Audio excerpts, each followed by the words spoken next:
Buenos días, mi nombre es José Abraham Cortés y el día de hoy les vengo a hablar acerca de un proceso muy importante eh, para la supervivencia de las plantas en ambientes en donde se tiene una gran cantidad de metales pesados en el suelo en donde estas plantas crecen.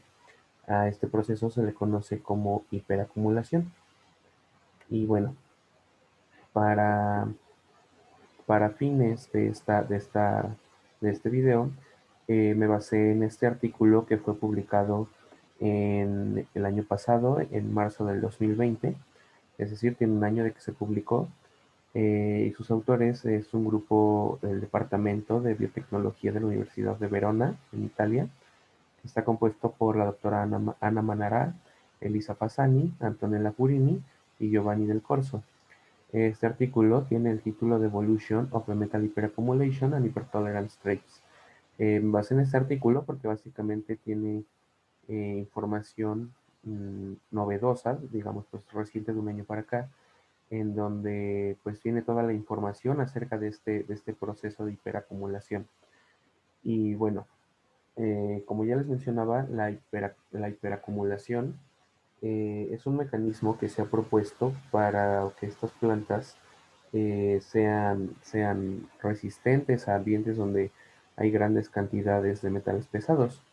Eh, a este tipo de plantas se les va a conocer como plantas hipertolerantes. Sin embargo, la hiperacumulación no es el único proceso que participa en esta hipertolerancia de las plantas. También va a haber un proceso de exclusión y bueno, aquí en esta imagen vemos cuáles son las diferencias entre estos procesos, ¿no?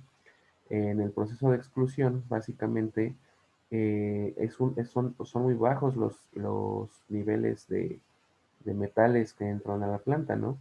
Y esto es porque a nivel de la raíz se está viendo una exclusión, es decir, no están activos los canales que podrían permitir que pasaran estos metales pesados al interior de la planta. Y la segunda cuestión que está afectando este proceso de exclusión es que una vez que entran algunos metales que podrían llegar a penetrar la raíz, no son transportados por el gilema. Es un proceso pues muy poco eficiente en el momento de ser transportados, entonces no llegan a la zona aérea de la planta o a sus hojas y por ende pues no se intoxican y así es como adquieren este mecanismo de supervivencia, ¿no? El otro mecanismo que es pues en el que nos gustaría basarnos es este proceso de hiperacumulación, el cual pues se caracteriza por tres principales fases, ¿no?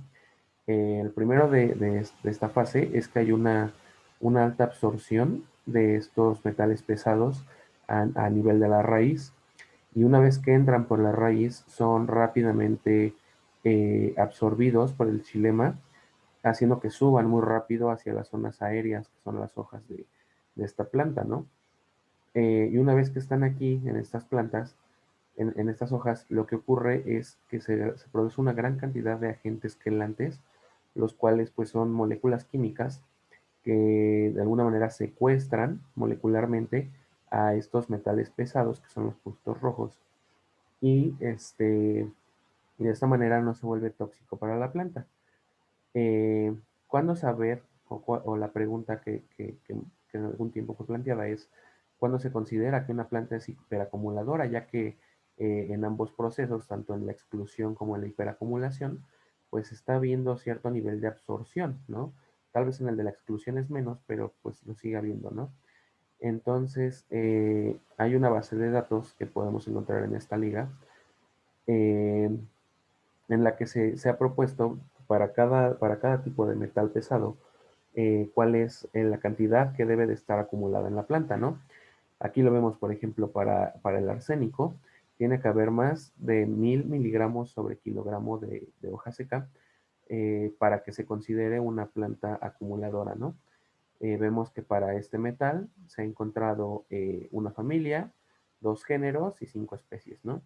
En este caso, por ejemplo, el níquel, que es el que se ha reportado en más número de familias, de igual manera tiene que estar presente en más de 1000 miligramos sobre kilogramo de planta seca para poder decir que es una especie hiperacumuladora, ¿no? Y aquí vemos los ejemplos con otros metales como el cadmio, el cobalto, el cobre, el cromo, el plomo y el zinc, diferentes tipos de metales, ¿no? Eh, si se gustaría encontrar más información, pues se puede entrar a este link de aquí y actualizarlo, ¿no? Ya que esta página fue actualizada en el año de publicación de este artículo, que fue marzo del 2020, ¿no?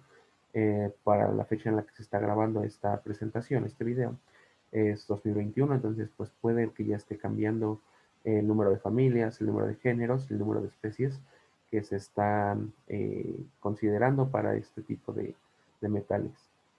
Eh, bueno, eh, otro descubrimiento importante respecto a la hiperacumulación es el que se ha realizado con parientes cercanos de Arabidopsis thaliana, ¿no? Aquí vemos, por ejemplo, en particular con la familia Brassicaceae, cómo esta familia, pues básicamente ha evolucionado para, aquí vemos todos los nombres que están en negritas, son todas los géneros que se han vuelto hipertolerantes de alguna manera a diferentes tipos de metales, ¿no? Y vemos cómo en este caso en particular para esta familia, el zinc, que es los que tenemos aquí en color rosita, este, se ha vuelto, pues ha ganado cierta hipertolerancia hacia estos metales, ¿no? Y además de esto, pues son hiperacumuladores. Entonces aquí la pregunta, pues fue también si necesariamente los organismos hipertolerantes y los hiperacumuladores si los organismos hipertolerantes deben ser hiperacumuladores. Sin embargo, pues se han usado diferentes técnicas de biología molecular y pues lo que se han dado cuenta es que en realidad no, que en realidad han sido hechos que sucedieron evolutivamente separados, ¿no? Entonces, no necesariamente todos los organismos que son hipertolerantes van a ser hiperacumuladores, además de que cada uno de estos mecanismos o de estos metales, como nos damos cuenta, no todas las plantas los resisten. Por ejemplo, vemos aquí el caso de la especie cordomine que, que es resistente al níquel y también al selenio, ¿no? Sin embargo, no es resistente a todos los otros metales como el zinc, por ejemplo, ¿no? Como el cadmio. Y vemos, por ejemplo, aquí en el caso del alicimum, el cual, pues, se ha vuelto resistente para el níquel y para el plomo, ¿no? Sin embargo, tampoco se ha vuelto resistente para el selenio. Entonces nos ayuda a darnos una cuenta de que han sido procesos que han surgido evolutivamente eh, en diferentes tiempos de la evolución, ¿no? Y obviamente pues con diferentes mecanismos. Y bueno, ¿cuáles son los beneficios de esta hiperacumulación? Eh, los mecanismos que se han planteado que pueden ser benéficos son varios, ¿no? Sin embargo, aquí en esta imagen se presentan tres que son importantes. El primero de ellos nos habla acerca de una alelotropía elemental, ¿no? Esto se basa en que, pues, estas hojas de esta planta son ricas en metales pesados.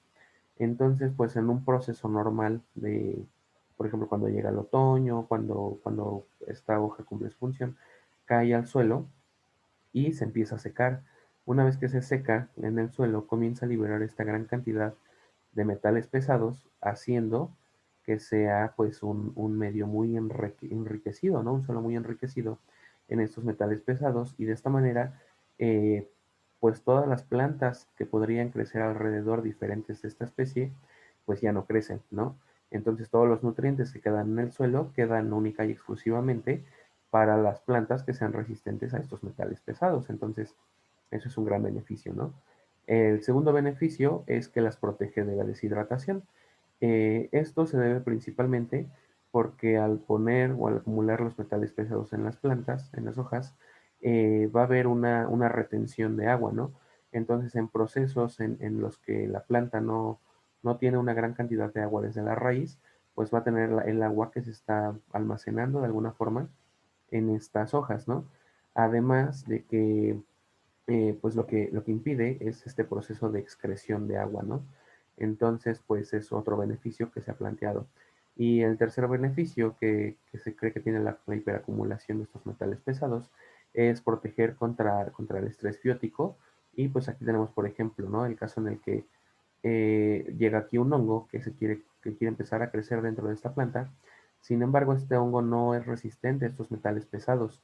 Entonces, aquí vemos, por ejemplo, este gilema, bueno, los metales pesados que llegan hasta esta estructura, pues comienzan a atacar al hongo y entonces de esta manera, pues lo protege del estrés biótico, ¿no? Entonces, estos son los principales beneficios que ha traído la hiperacumulación a las plantas. Y por último, pues he visto que también tiene una gran regulación hipergenética, ¿no? Este, entonces, esta hiperregulación tiene una regulación genética. ¿Cómo ocurre esto? Bueno, del lado izquierdo tenemos la figura que representa a un organismo que no es acumulador y lo que vemos es que esta flecha naranja es un gen que va a codificar para que se produzcan los canales que podrían permitir la entrada de los metales pesados. Sin embargo, pues vemos que solamente es un gen, ¿no? Produce a sus mensajeros y esos mensajeros pues van a producir al tricoma, que es este que tenemos acá, y el otro mensajero pues va a producir al receptor, ¿no? Entonces, pues este receptor ya a nivel de membrana, pues no solamente permite el paso de agua, sin embargo está rechazando el acceso de estos metales pesados.